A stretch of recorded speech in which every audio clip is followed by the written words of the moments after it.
everybody. Welcome to OK Talks. I'm your host, Oliver Kendall. I'm a lifelong political nerd with an academic background in international relations focused in security policy and real-world experience working in the U.S. domestic political space and living in a number of other countries than my own, all of which combined, I think, positions me fairly well both to interpret for my international audience what's going on in the politics of my own country, and to shed light for some of the folks back home on some events of note going on in the rest of the world. Well, I thought I might take a break from the podcast this week, but there is new and almost universally bad news related to just about everything I talked about in episode 56, so I figured I'd swing back here to give my take on at least part of it. As I've mentioned in the last few episodes, I did recently start an email list to give folks a ping when a new episode comes out and to create a more direct way for people to get in touch with me if you want to share your thoughts on the show or suggest a topic you'd like me to cover. It really has been nice to hear from some of the people who are listening to OK Talks. It's been fun to be able to answer, I hope satisfactorily, some of the questions I've gotten on here. oktalkspodcast@gmail.com if you want to join or reach out to me. Also, please do go ahead, as always, and share the show with anybody you think might get something out of it. So I discussed in episode 53 the series of events leading to the rather hilarious, profoundly schadenfreude-inducing defenestration of Kevin McCarthy as Speaker of the House. It has been pretty funny, albeit terrifying when one considers the implications for basic American governance and America's role on the world stage, to watch the House Republicans basically flail around and eat a bunch of their own, lurching back and forth from one nominee to the next over the last couple weeks. It was heartening to see them appear for a second to overcome their worst instincts as a group when they ended up rejecting Jim Jordan. But where they ultimately landed by, just now as they have earlier today, elevating Representative Mike Johnson to the speakership is scary for a number of reasons, and in ways that undermine that one brief moment of, oh well, maybe some of them aren't as bad as we thought, that we all had when they voted down Jordan a couple of days ago. I've suggested on a number of episodes now that in a situation where Congress is so evenly divided, where a certain number of the Republican caucus are so radically unaligned with the basic principles of American democracy, which other Republicans claim to still stand for, that the most responsible approach to the situation is that a large number of Democrats and some number of the more potty-trained Republicans get together to pick some consensus candidate and work on a power-sharing agreement, as would happen in just about any other mature democracy. It is possible that my now years of living in a country with such a system has rubbed off on me and led me to be extra predisposed to that sort of parliamentary government-style solution. And I thought that maybe, finally, we were heading in that direction in the midst of the last few weeks of chaos and craziness within our current status quo. I naively allowed myself a rare moment of optimism. Maybe some number of Republicans are tired enough of being held hostage by their most extreme members that they would do the right and obvious thing and work out a bipartisan coalition agreement. I mean, here's a brief summary of the last couple steps in this whole chaotic, dysfunctional mess. Noted crazy person Jim Jordan, who's been called by former colleagues of his own party both a straight-up Christian nationalist and a legislative terrorist, Jordan failed multiple times to get the gavel because a relatively small number of more apparently moderate Republicans were willing to publicly oppose Jim Jordan despite all of the bullying and threats from the MAGA types. And then on a secret ballot, like half the GOP caucus voted against him. Then they tried Tom Emmer, who is by no means a moderate, but at least isn't quite as deep in lunatic, anti-democracy, election denial, conspiracyville as some of the others. Emmer had the support of the vast majority of the Republican caucus, but then the same hardline lunatics who caused this whole crisis wouldn't back him, so he ended up having to drop out. Now, I would have thought that Emmer also not working would have been enough to cause a couple of Republicans, at least a few of the ones in Biden districts who are going to be very vulnerable in 2024, to finally say, all right, this is getting ridiculous. Let's get Liz Cheney in here. Let's get Mitt Romney in here. I don't know, let's get some palatable, obviously pro-democracy Republican and go to the Democrats and see if we can get them on board with some sort of power-sharing agreement. But instead, they decided to turn over one more rock and outcrawled this creep Mike Johnson. Now, I am hardly Jake Sherman. Let's see how many of you get that extremely nerdy reference. But I am, I would say, more than just a casual observer of Congress. That's especially true of the loudest and most shamefully crazy members of Congress, some of whom sadly exist in my own party, as recent events have reminded me. But I have to admit to you, I had literally never heard of Mike Johnson until about 2 days ago. But it turns out that he's basically just Jim Jordan with a better haircut and an indoor voice. Mike Johnson was one of the key architects of what we might call the congressional section of the Trump coup strategy after the 2020 election. He is in favor of a total national ban on abortion without exceptions for rape, incest, or life of the mother. He's also, aggressively homophobic or heterosexist. He, in the past, has advocated for the criminalization of gay sex, and this is not, for the record, like a super old guy, which to me makes it kind of worse. What's scary about this is not just what Mike Johnson could do to the country as Speaker of the House. I'll get to my analysis of the direct political consequences of his winning the gavel in a minute. The real reason this scares me is because it snuffs out even the tiny little light of naive optimism that I referenced before. See, Mike Johnson is every bit the insurrectionist opponent of American democracy that Jim Jordan is, meaning that the fact that a number of quote unquote moderate Republicans apparently could not stomach Jim Jordan but are okay with Johnson would seem to imply that their opposition to Jordan wasn't about principle at all. It was just about public relations. I mean, okay, yes. I was certain in the case of a decent number of the people who were opposing Jordan that their aversion to him wasn't primarily about principle, but rather that when it comes to the sort of big ticket fundraising at which speakers usually need to excel, well, Jim Jordan would almost certainly suck, since he plays so badly among the kinds of people who recognize that the earth revolves around the sun, and, that's where most of the money is. But I thought that at least some of them also opposed Jordan on principle because he's, a lunatic theocrat bent on turning America into at least Hungary, if not taking us all the way to Gilead from The Handmaid's Tale. But no, turns out not even 5 members of the Republican House could be found who would put country ahead of party and work with Democrats on a consensus instead of elevating somebody who is basically a quieter and potentially more dangerous version of Jim Jordan. But here we are.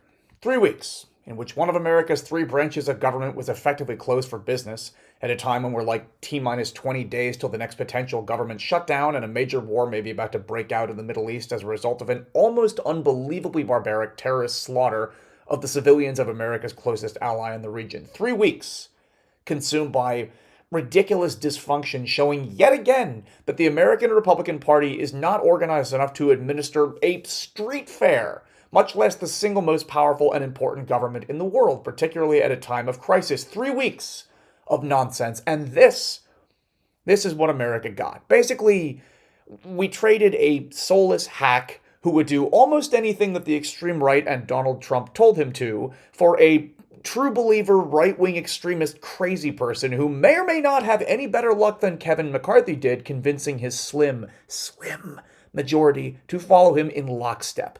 I rather doubt it.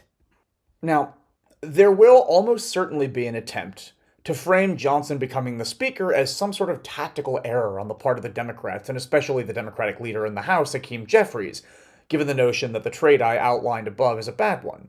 I've already started seeing this from people that I am a big fan of and whose views I respect, people like Max Boot, who tweeted, and I quote, "So Democrats refused to support Kevin McCarthy against a far-right revolt and ended up with an ultra-MAGA speaker who is hostile to Ukraine aid. Genius," unquote. Then there's the Washington Post editorial board, which opined before Johnson was picked that the Democrats should basically go out of their way to help a more sane Republican speaker take the gavel in order to get the government back on track and hope that somebody less crazy than, say, Mike Johnson ended up as speaker. And I don't know, maybe I will end up wishing that the Democrats had helped, say, Tom Emmer, the guy who struck out right before Johnson, since Emmer was the least crazy person the Republicans proposed. I mean, he keeps getting credit for having not been one of the Republicans who voted to overturn the 2020 election, but I'm sorry, that in itself is a perfect example of how far the Overton window has shifted on what does and doesn't count as crazy. Okay, Emmer didn't vote to straight up reject the results of an election that the guy in charge of election security at the time has called the, quote, most secure election in U.S. history, unquote. But Emmer still signed on to a lawsuit filed by Texas to throw out the results in a whole bunch of states whose votes the Attorney General of Texas didn't want to see counted. Emmer signed on to this ridiculous lawsuit, but didn't vote to overturn the election on the very same day that insurrectionists breached the Capitol and tried to murder the vice president in order to impede the certification process. That is what passes for not crazy these days? And unless there were some serious concessions in terms of, modernizing the House rules for bringing bills to the floor to be voted on, keeping the government open, raising the debt ceiling, other, basic day-to-day governance stuff that Republicans routinely gum up, I have no reason to believe that a Speaker Tom Emmer would behave any better in the role than did Kevin McCarthy. I'm also not aware of any such concessions having been offered in exchange for some Democratic support for an Emmer speakership. Or, I should say, McCarthy, whose disastrous speakership some people keep insisting the Democrats should have just swooped in and saved, just because. So then, why should Democrats lend their imprimatur to some hypothetical Republican without any sort of actual agreement of cooperation? If Emmer or some other hypothetical, not quite as bad as Johnson Republican behaved just about as badly as previous Republican House speakers, well, it'll be a lot harder for Democrats to then run against that person when they've tacitly signed off on that person's speakership. Democrats are ready to govern, something that the sane Republicans claim to also want, but which the extremists in their party clearly don't. Democrats had signaled multiple times in public and in private an openness to negotiating a power sharing agreement. And five Republicans, I mean, ideally more, but literally five Republicans. That's all that it would have taken. And by the way, those five hypothetical Republicans, they could have written their own tickets here.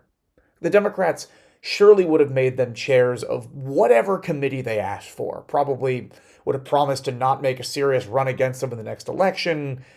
Furthermore, a hypothetical power sharing agreement wouldn't have meant like ramming through super progressive legislation because, I mean, conservatives are still in the majority. This would not have resulted in single payer health care, massive restrictions on gun ownership, or free abortion on demand at the McDonald's drive thru. All that this would mean is that broadly agreed upon things like aid to Ukraine and Israel, more resources to the border, keeping the government from shutting down, things like that would pass without a bunch of hassle.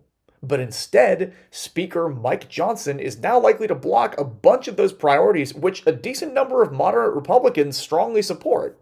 Point being, if under those circumstances, not even five Republicans were willing to even come and talk about it, yeah, I don't see why the Democrats should have folded here to basically save the Republicans from elevating a bona fide crazy person. Would have made the Democrats look weak, which is bad from both an electoral standpoint and from a negotiating standpoint when you're up against a party that routinely likes to take hostages in a way that I describe in more detail in episode 52. I mean, let's be clear. Mike Johnson is an enemy of American democracy. The guy who is now third in line to the presidency is somebody who worked very hard to destroy the entire electoral process by which we pick the people who are first and second in line to the presidency. He also really has very little experience as to how to do this job, which, Kevin McCarthy, who had more experience, sure didn't make look easy. Mike Johnson's only been in the House for a few years, and my understanding is that his biggest thing up until now has been coordinating the efforts to undermine the 2020 election. As Republican Senator and former presidential nominee Mitt Romney put it, well, apparently experience isn't necessary for the speaker job. We're down to folks who haven't had a leadership or a chairmanship role, which means their administration of the House will be a new experience for them, unquote. Side note, anybody else just loving this new all out of fucks to give Mitt Romney? My point is this, though. Yeah, Mike Johnson's going to be a terrible Speaker of the House. But you know what? They chose him. All of them. The extreme right flank in the Republican caucus in the House made this happen by throwing out Kevin McCarthy for being not quite slavishly loyal enough. And the rest of the Republican House conference bitched and moaned about it and got all mad at Matt Gaetz and the other crazies who put them in this position. But then at the end of the day, they gave in to the crazies and elevated a guy who is, as I say, basically just Jim Jordan with a jacket on.